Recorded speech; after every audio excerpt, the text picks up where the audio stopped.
Hi, my name is Ernesta. I am 29 years old and have been working as a pharmacist for almost 6 years at the local drugstore on the corner of Edward Street, in that very area where everyone here is either a matchmaker or a second cousin once removed, and where, to my surprise, the pharmacist's name on a name tag suddenly becomes the subject of a warm smile or a bit of gossip. My job, it would seem, does not conceal any heroic deeds or great revelations, nothing special, as anyone who has been destined by fate to do a mundane but stable job would probably say, but it is precisely this nothing special that allows me to pay my bills on time, without worrying about tomorrow, and most importantly, gives me that rare form of satisfaction when you feel that you are truly useful, helping people understand their medications, calming anxious old ladies and patiently explaining the dosage to young fathers who are holding a thermometer for the first time.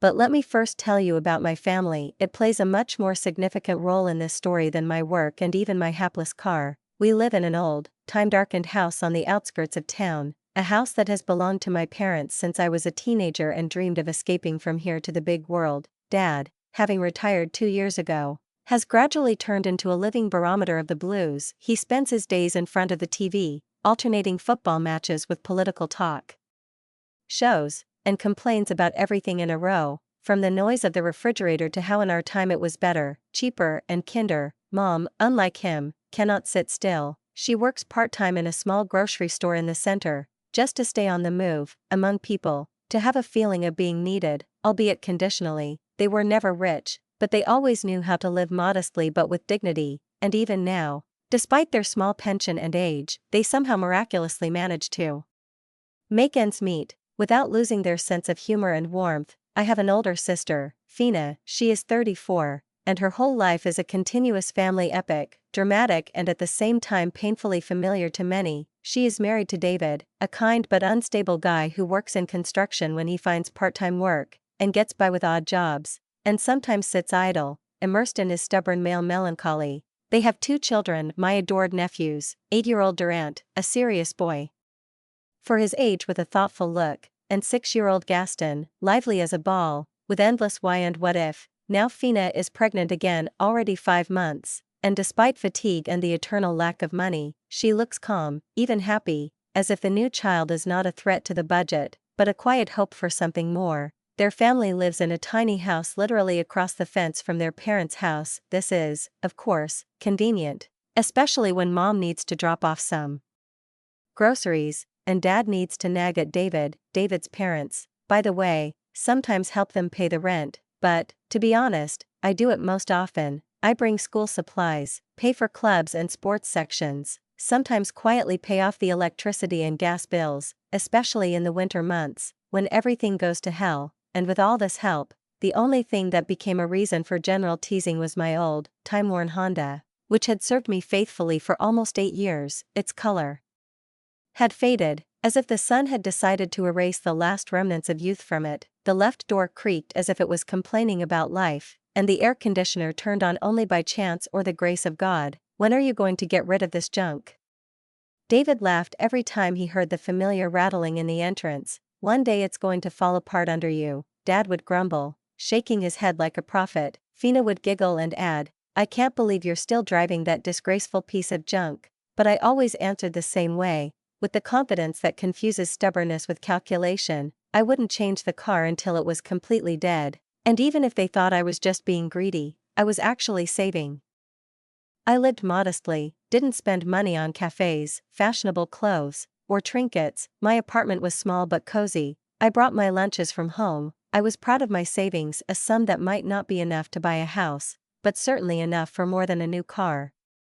And then, last month, it finally happened. I was driving home from work on a muggy day, the asphalt shimmering in the air like molten glass, and suddenly my trusty car let out a grinding scream, like an animal on its last legs, and stopped, releasing a cloud of smoke from under the hood. I called a tow truck and took it to my mechanic, who by now knew every nut on the car like his own. He tinkered with it for about half an hour, and finally said with sympathy in his eyes, Sorry, Ernesta. That's it, this time, for sure. The engine is dead, and it will cost you more to fix it than the whole car is worth. I nodded, feeling neither anger nor regret, only emptiness and that strange silence that comes when one long stage in life suddenly ends. For several days, I rode the bus, peering into the faces of the passengers, wondering what to do next. I could have told my family right away, triggering another wave of jokes and advice, but I decided not to. I wanted to surprise them. I spent the weekend immersed in endless browser tabs, where photos of cars flashed by one after another, sparkling under studio lights, with the salespeople's forced smiles in the background, with numbers promising reliability, efficiency, and modern features. As if these were not just cars, but potential life partners for the coming years, I visited 4 car dealerships, went around 15 used models, and spent more than one sleepless night comparing reliability ratings, owner reviews, maintenance costs, and, most importantly, capacity, because, although I am not a mother, I have nephews whom I often pick up after school, take to training, clubs, birthdays, and sometimes, when Fina goes to bed with a headache or David suddenly remembers an urgent part-time job, I take them to my place for the evening. And so, in the parking lot of one of the dealers, in the third hour of an exhausting tour, when my eyes were already sticking together from the faded price lists, and my legs were aching from endlessly walking between the rows, I suddenly saw her, a Honda Pilot, silver, with a soft shine to the body, not new, but not old either, just a couple of years of mileage, with wide seats, a high safety rating, neat displays, and an amazingly spacious trunk, which immediately drew in my imagination: bags with groceries, boxes with toys, backpacks with football boots, and crumpled drawings forgotten in a hurry. I got behind the wheel and almost immediately understood: here it is, the one. This car seemed to breathe confidence. The seller, a gray-haired man with a tired but friendly expression on his face, without unnecessary pressure told me everything I needed to know: the technical condition, the history of the previous owner, the nuances of maintenance, the price. It wasn't cheap, but it wasn't something I'd have to take out a loan and spend years making monthly payments on. I mentally calculated the amount in my savings account, the amount I'd been saving for years, giving up weekend trips, new shoes, and stupid impulse purchases, and I realized I could afford it, completely, debt-free. It was the right decision. The paperwork took forever, endless paperwork, signatures, checks, and waiting, but by Friday evening I was finally driving out of the parking lot in my new car, feeling like I'd driven not onto the road, but into a whole new life. The seats were soft and comfortable. The steering wheel was surprisingly responsive, the air conditioning worked like clockwork, the music flowed cleanly, the windows rolled down without a single creak. Everything about it felt new, fresh, like breathing in after rain, and most importantly, it was my car, completely mine, no equity, no liens, no help or comments, just me and her. The next morning, Saturday, I woke up determined to put on a little family show. We have a tradition on Saturdays: dinner at my parents'. Regardless of mood, fatigue, quarrels, or plans, everyone gathers at the table, where Mom prepares her famous meat casserole, Dad pours a little red wine, and the children chase the cat, who has long since resigned himself to their noise. I decided I will show them the car, not just tell, but show, let them see what I did, what I achieved. I drove up to my parents' house a little earlier than usual, stopped a few meters from their porch so that I could see it well. Fina and David's old minivan was already standing on the lawn, with a crooked bumper and a crack in the headlight. I turned off the engine, sat for a minute, holding in my hand the bottle of wine I had brought, with which I hoped to mark my small triumph, and then headed inside, smiling elatedly. The house was already crowded. Mom was bustling about in the kitchen, Dad was grumbling about politics, the kids were playing tag around the table. The air was thick with the smell of roasting meat, spices, and something sweet. Mom was probably baking a pie. Everyone was sitting at the table when I walked in. "So, Ernesta," Fina said, noticing me, with her usual grin, "how's your death trap doing?" Actually, I paused, savoring the moment. My car is completely dead. The engine quit earlier in the week. "Oh, honey," Mom clasped her hands, "how do you get to work?" Well, I couldn't hold back my smile any longer. I bought a new one. It's parked outside. The room was completely silent, rare for our family. Even the children froze. Fina was the first to jump up. "I want to see it, let's all go out." And was already pulling David along with her. The whole family went outside, and I watched with pleasure as their eyes widened in surprise. Mom and Dad walked slowly around, as if they were studying an exhibit in a museum. Ernesta, she is so beautiful and so practical, Mom said with quiet admiration. Good choice, baby, Dad nodded, which from his lips was the highest form of approval. I opened the doors, showed how easy it was to get in, how much space there was in the back, how the navigation and music worked. The children enthusiastically climbed into the back seats and began to organize an expedition into space. Everything was exactly as I imagined, almost everything. Fina stood a little further away. She did not smile, did not admire, did not comment, she just looked, and when I, in the rays of general approval, looked back at her, she said, "That is very nice," in an even voice in which there was not a drop of emotion. David opened the trunk. Damn, you can fit everything in here. It's the perfect family car, although, of course, he glanced at me, for someone without kids, it's an odd choice, almost a waste of money. I didn't say anything, I just smiled. I have 2 nephews, and another one is coming soon. I like space, I like helping. We went back into the house and finished dinner, but Fina barely spoke. She picked at her food, throwing me glances that had something elusive in them, and then, when dinner was almost over, she threw her fork down on her plate with a sharp clink and said, "You know what, Ernesta? You have to give me this car." I froze. I thought she was joking, but her face was completely serious. Fina, what are you talking about?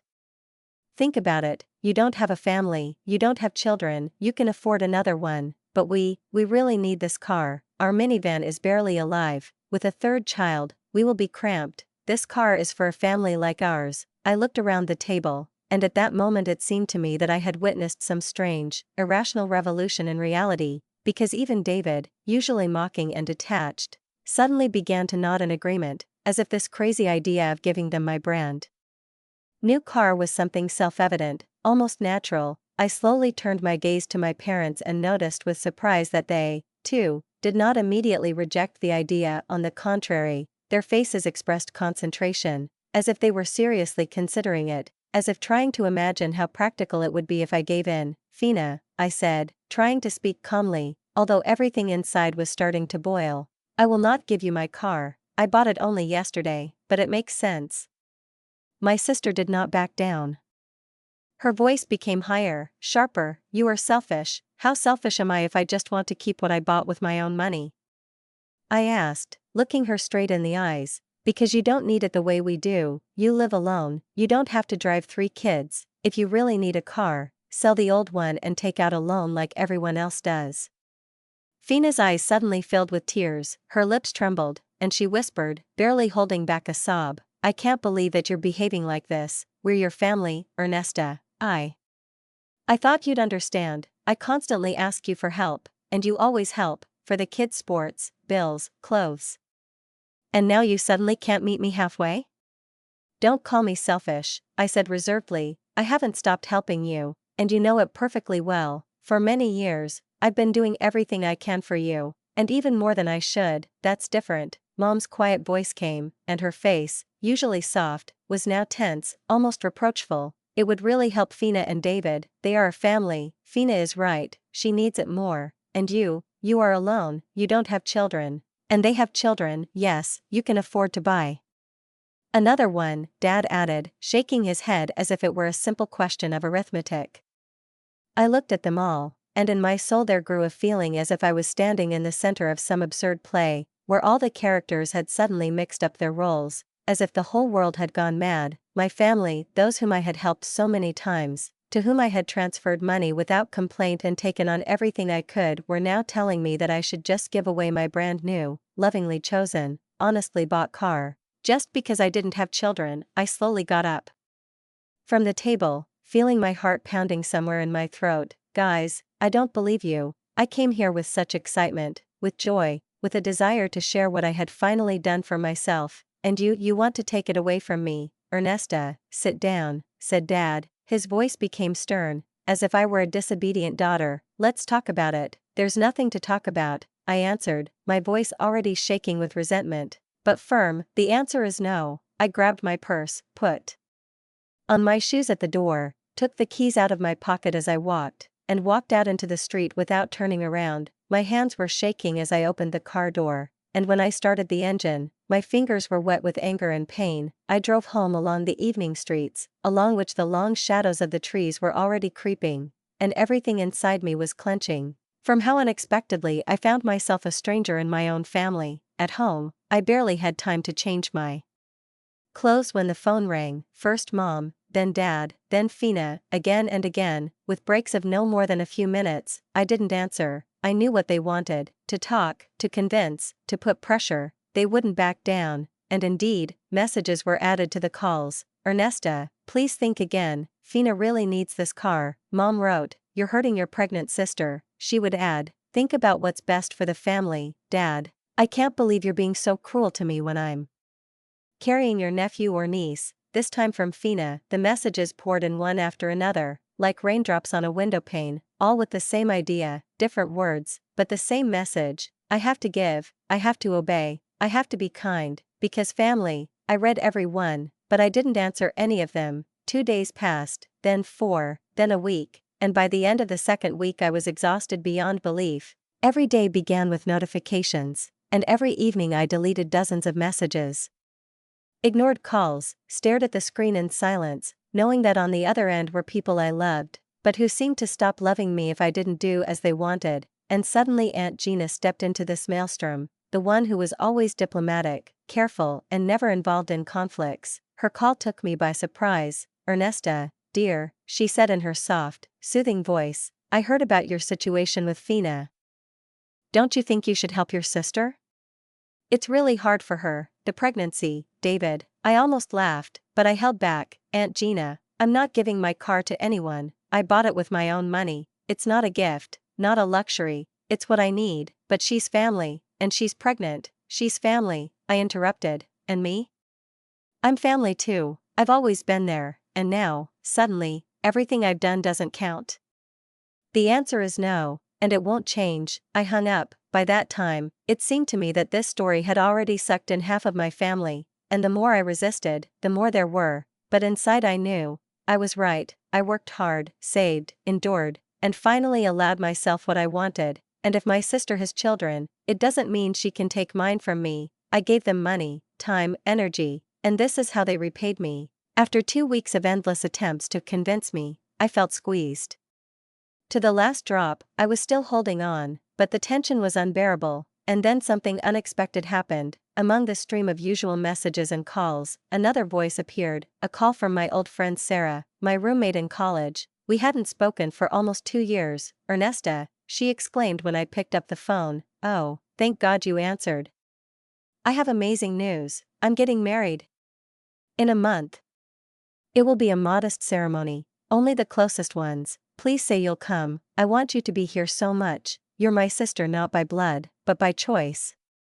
I was ecstatic, a rare feeling for me, because in recent weeks my inner space had resembled a battlefield, strewn with fragments of resentment, guilt, and rage. But now, anticipating a few days away from home, from the constant pressure, from the calls and messages that took my breath away, I felt like I finally had the right to my own respite. And I sincerely wanted to be next to Sarah on one of the most important days of her life, because once we shared everything: a dorm room, late night conversations under the covers, common exams, mutual tears, and silly student dreams. I booked a ticket for Thursday evening, expecting to return on Sunday, even though the trip would be short, but I knew it would be a breath of fresh air for me. On the day of departure, I packed a small bag, put in a light dress for the wedding ceremony, a couple of changes of clothes, and that very thin invisible hope that maybe by my return everything at home would somehow settle down, calm down, quiet down, or at least lose its edge. I parked my Honda Pilot in the usual place in the parking lot next to the house,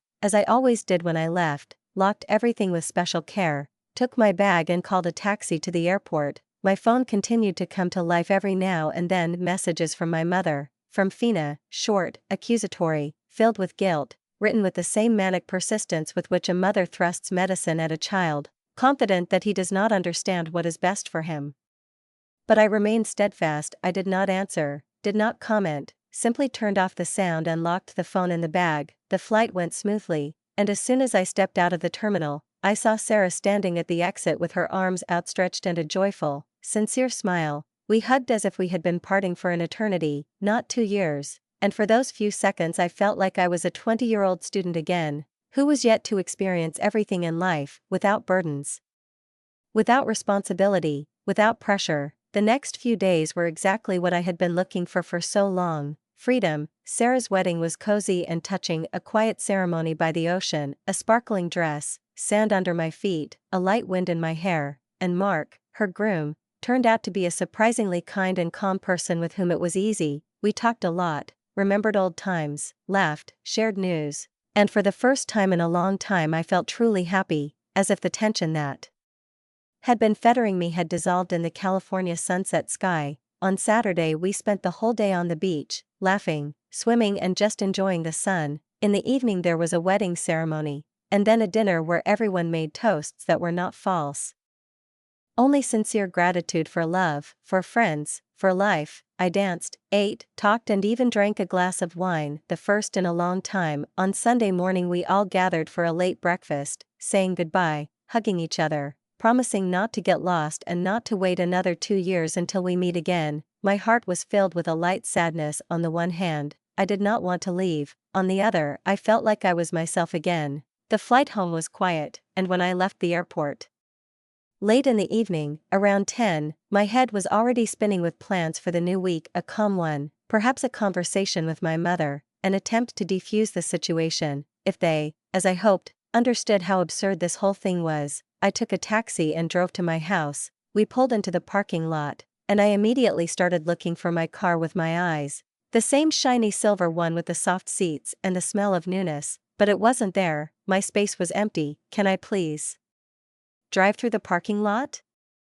I asked the taxi driver, feeling my palms start to sweat. "I'm looking for my car." We drove slowly along the entire parking lot. There wasn't my Honda Pilot in any of the rows. I felt my heart start to pound wildly in my chest, as if my body itself refused to accept what was happening. It wasn't there. It just wasn't there. Someone had stolen my car, the one I'd just bought, the one I'd paid for with my own money, the one I'd cherished and chosen like a child. I paid the taxi driver, went up to my house, my hands shaking as if in a fever, my thoughts in a tangled mess. My instincts told me to call the police, urgently, to report the theft, but something deep inside me held me back. I remembered the security cameras. If someone had really stolen my car, there would have been footage of it. I went downstairs and knocked on the door of Mr. Peterson, the owner of the house, an elderly but cheerful man who kept an eye on the house as if it were his own child. "Ernest, are you okay?" he asked, noticing my face. "My car is gone," I said quietly. "Can I see the cameras?"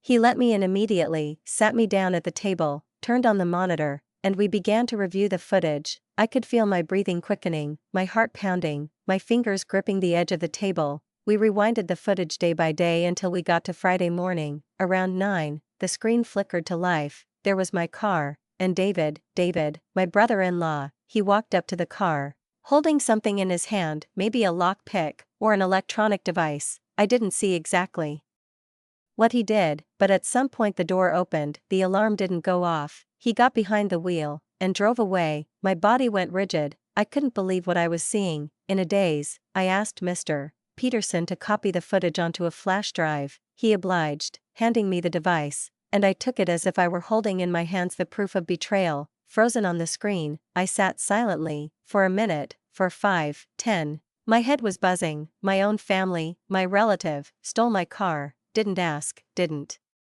write, didn't explain, broke in and drove away. While I was on the other side of the country, they did it thinking they could convince me later, that I wouldn't find out, that I'd swallow it. This was more than just disrespect, this was betrayal, deep, deliberate, and cold. "You should call the police, Mr. Peterson said quietly, looking at me with alarm. "Not yet," I said. "First I want to check if she's where I think she is." I called a taxi and, without a second's hesitation, dictated Fina and David's address to the driver, pronouncing each letter with such icy precision as if I wanted to carve the route right out of space. As we drove along the night streets, damp and quiet as in autumn, I barely felt the passage of time, because my entire being was completely absorbed in playing that video in my head, fragment by fragment, frame by frame. David's face, his confident step, some change in his hand, a click, a movement, the car door opens and he gets behind the wheel, as if he Does this every day? How did they get into my car?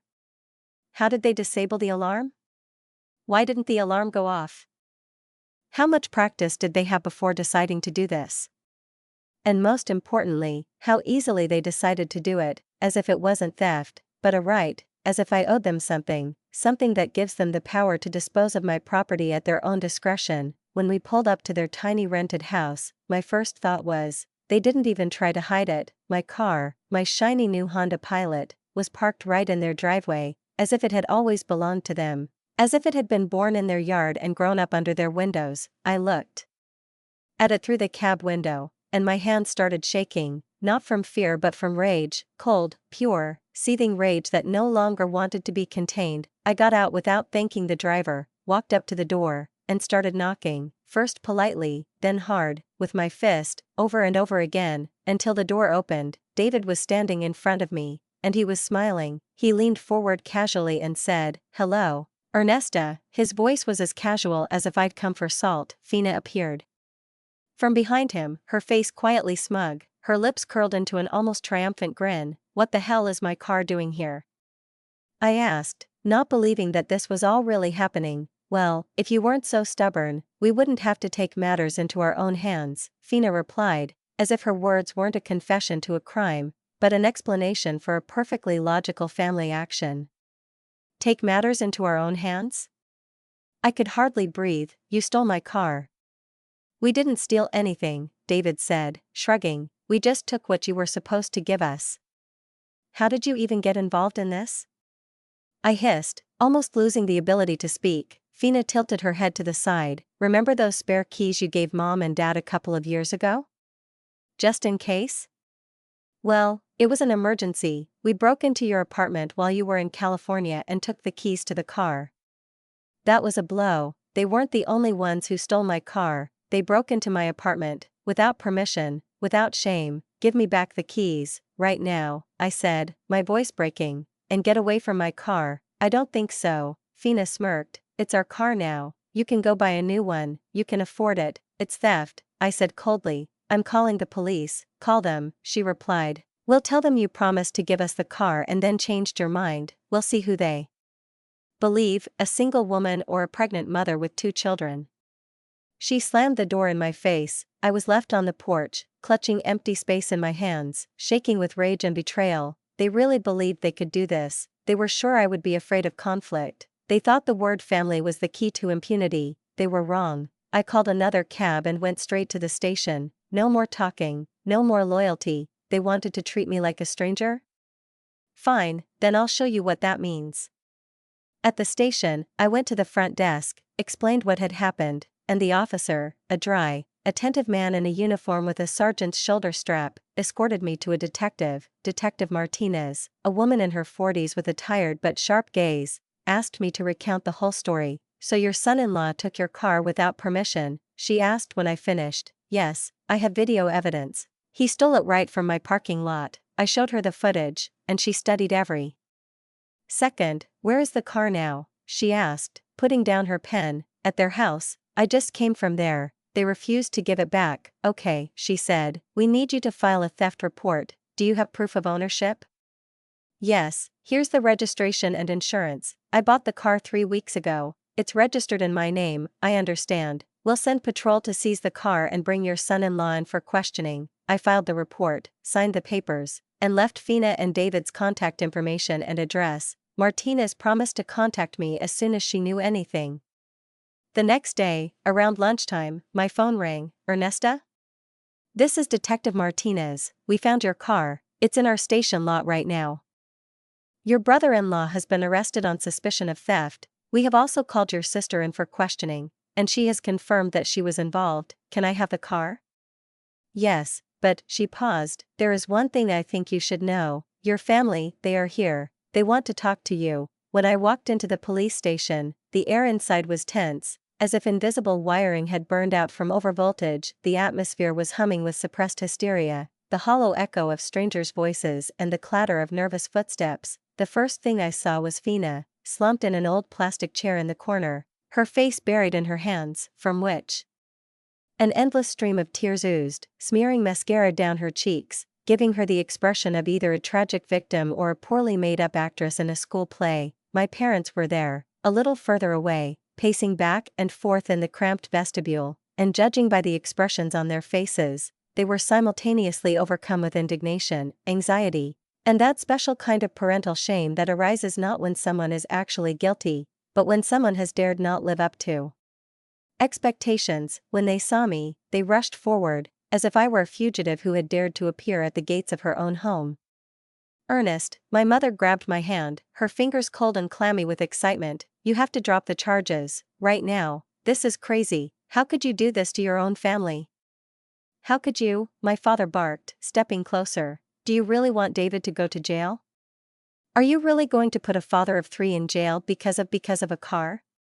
Fina looked at me with reproach, pain and false despair, and with a faint tremor in her voice she whispered, "You are a monster, you are trying to destroy my family. Do you want my children to grow up without a father?" "I want my stolen car back," I said calmly, because there was no hysteria left inside, no pain left, only determination. "He will go to jail because of you," Fina shrieked, jumping up. "Do you understand what you have done? He is the father of my children." "He will go to jail for stealing my car," I snapped. "He committed a crime, it was his choice."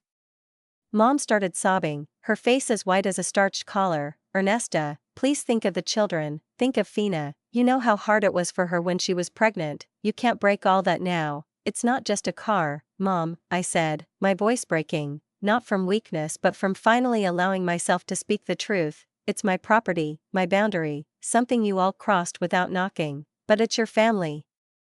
Dad shouted, "Family doesn't send family to jail.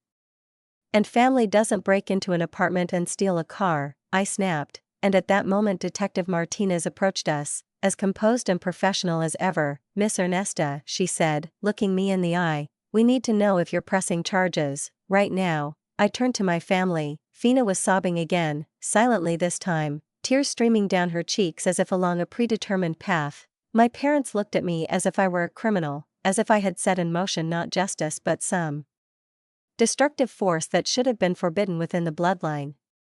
And then I said, "I'll drop the charges, but only on one condition. All of you, Mom, Dad, Fina, David, leave me alone, completely, forever. I don't want to have anything to do with you anymore." "Ernesta, don't be dramatic," Mom immediately intervened, her voice shaking with horror at the prospect of losing control. "I'm not being dramatic, I just don't want to be part of this anymore. You stole from me, you broke into my apartment, and then you made me feel guilty for being upset. You made me out to be the villain because I didn't give you what you wanted, but you know what? I don't have to be nice, I don't have to forgive everything. I'm cutting ties with you." "You can't mean that," my father muttered, taking a step forward. "I'm dead serious," I said, turning to the detective. "I'm dropping the charges against David. In exchange, they never contact me again. No calls, no texts, no visits. That's it, we're done." Detective Martinez nodded and, without asking any questions, went to fill out the necessary paperwork. David was released a few hours later, although, as I later learned, he was still held for a few more days for resisting arrest. He apparently considered himself above the law. I picked up my car from the police station, drove home, and that same night, without further ado, blocked all the phone numbers that belonged to my family. I deleted them from all social networks, Facebook, Instagram, even the old group in the Messenger. I wanted to erase them from my life completely, as if those whom I once called close never existed. The next months passed in silence. There were no morning calls asking for money, no messages hinting at how hard it was for Fina or how the heating had suddenly been turned off. There were no tearful stories about forgotten school gatherings, about the need to pay for football boots or an excursion. For the first time in a long time, I felt that my life belonged to me, completely and unconditionally. I worked, read, walked, took care of myself, I lived. 5 months passed. I was already beginning to believe that all this was in the past. When the phone rang again, the number was unknown. I answered without thinking. "Ernesta, dear," Aunt Gina's voice rang out, still soft, but already with a touch of feigned diplomacy. "I have news for you about Fina. She had a baby girl, your niece. The parents asked me to tell you, you have a niece now." "Okay," I said shortly, without any nuance in my voice. "Don't you want to know her name?" Or at least see a picture? No. Ernesta, don't you think this has gone on too long? It's been 5 months, maybe it's time to forgive and forget? Forgive and forget? I repeated, bitterly, with tired irony, no, Gina, I don't think so. I couldn't believe my ears. Aunt Gina's voice, usually soft and comforting, suddenly sounded as if she, like the others, was going to convince me to betray myself in the name of some illusory idea of family cohesion that had long since turned into crude manipulation. They stole my car, Gina, I said, feeling the same rage I'd been working so hard to suppress all these months boiling up inside me again. They didn't just take something that wasn't theirs, they broke into my apartment, they bypassed my choices, ignored my no, and they did it with such calm, as if I were a purse with legs. They treated me like trash, and then expected me to just accept it, as if I had no right to anger, to hurt, to dignity. But they're your family, Gina breathed, and there was something almost fearful in her voice, as if she were afraid that if I abandoned them completely, the very fabric of our family would unravel. No, Gina, that's not it. They were my family. They stopped being that the day they decided to put my sister's wishes above my rights. They chose her whim over my consent, her convenience over my property. Are you really going to lose your entire family over a car? I didn't throw it away, I said, feeling tears welling up in my eyes, but I pushed them away. They abandoned me. The moment they decided to rob me, instead of respecting my decision, they erased me from their lives. I simply went along with their choice. What about the kids?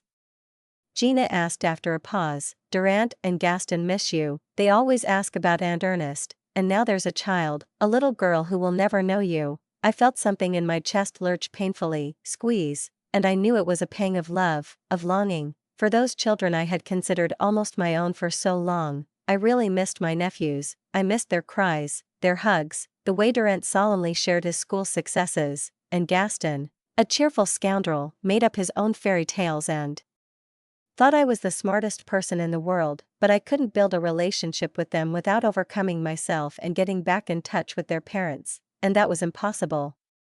It's not my choice, Gina, I said quietly, it's Fina and David's choice. They were the ones who decided that stealing was a normal way to get what you want. They were the ones who put an end to it.